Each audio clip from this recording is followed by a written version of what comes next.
Hey everyone, and welcome back to the channel. Today, we're diving deep into the bizarro world of one of Superman's most fascinating and tragic foes. Bizarro, when you think of Superman, you picture perfection, right? The ultimate symbol of hope, truth, and justice. But what if you took that perfection and flipped it on its head? What if you created a mirror image that was flawed, broken, and utterly backward?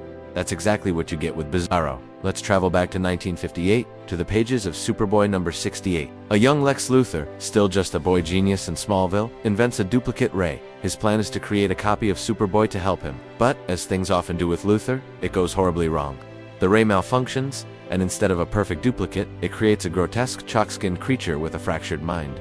This was the birth of Bizarro, a being with all of Superman's powers, but none of his clarity. This first Bizarro was a temporary, tragic figure, but the idea was too compelling to leave behind. Soon after, the concept was fully realized. An adult Lex Luthor uses the perfected duplicate Ray on the adult Superman, creating the Bizarro we all know and love. Or, perhaps, pity. This new Bizarro wasn't evil, just different. He tried to mimic Superman, but his backward logic meant he did the opposite of everything good. "Me am hero," he'd declare, while accidentally causing chaos. His loneliness was palpable. He couldn't fit in on Earth, so he used the duplicate Ray on himself, creating an entire race of Bizarros. They then terraformed a stray planet into a perfect cube, naming it Thray, that's Earth spelled backward. Of course, Bizarro world became a society governed by imperfection, where ugliness was beauty and destruction was creation. It was a mad, upside-down reflection of our own world, a place where Bizarro was finally king. The modern age of comics gave us a grittier, more scientific origin. In the post-Crisis on Infinite Earths timeline, Lex Luthor, ever the obsessive, is determined to clone Superman.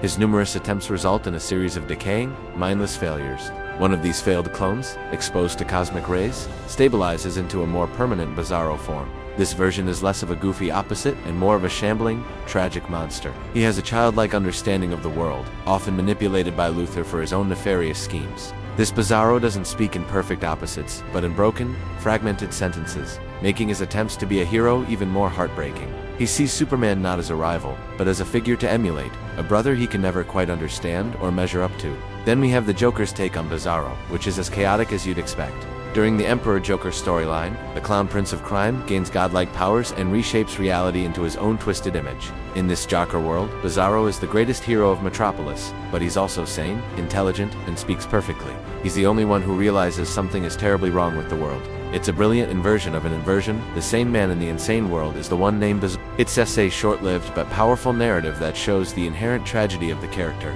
Even when he's fixed, the world around him is broken. The New 52 and Rebirth eras gave Bizarro another significant update, blending science and tragedy. Here he is, Subject BO, a failed Superman clone created by Lex Luthor to fight a new threat. This Bizarro is immensely powerful but intellectually disabled, essentially a living weapon with the mind of a child. He's volatile and dangerous. However, his story takes a turn when he falls in with Red Hood and Artemis, forming a new team of outlaws. This is where we see Bizarro truly develop.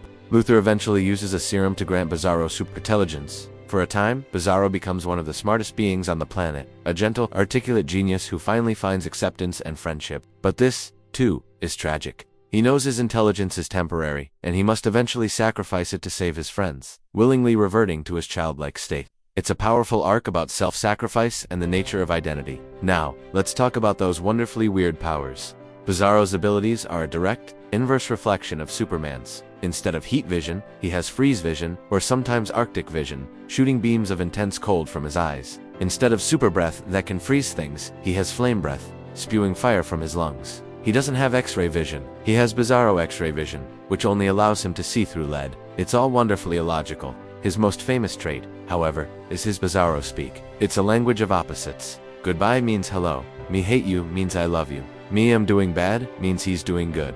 This backward language is the key to understanding his entire worldview. His moral compass is completely reversed. To him, helping is hurting, saving is destroying, and being a villain is the ultimate form of heroism.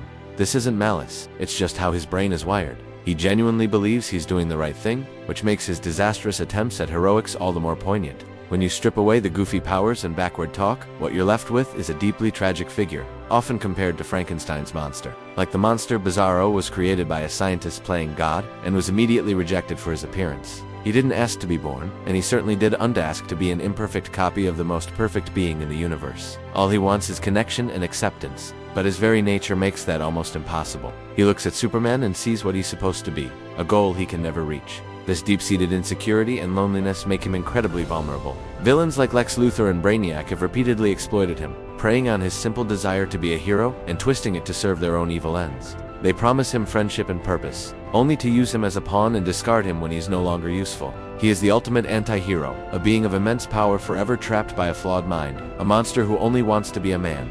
You can't talk about Bizarro without honoring the minds that brought him to life. The original concept came from writer Otto Binder, a titan of the Silver Age. The iconic, chalky, and angular visual design was crafted by artist George Papp. They created the template for this incredible character. But the psychological depth, the tragic soul beneath the monstrous exterior, was further developed by writers like Alvin Schwartz, who fleshed out Bizarro World, and later, John Byrne, who re-envisioned him as a failed clone in the modern age. These creators took a simple opposite Superman idea and molded it into one of comics' most enduring and sympathetic characters. Bizarro isn't just a villain.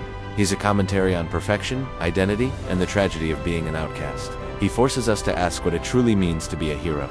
So, the next time you see that chalk-white face and hear that backward speech, remember the story behind the monster. Bizarro is more than just a funny, opposite Superman. He is a reflection of our own imperfections, our own desires for acceptance, and the tragedy that can come from being different in a world that demands conformity. Me, am finished. Which means, of course, that we're just getting started.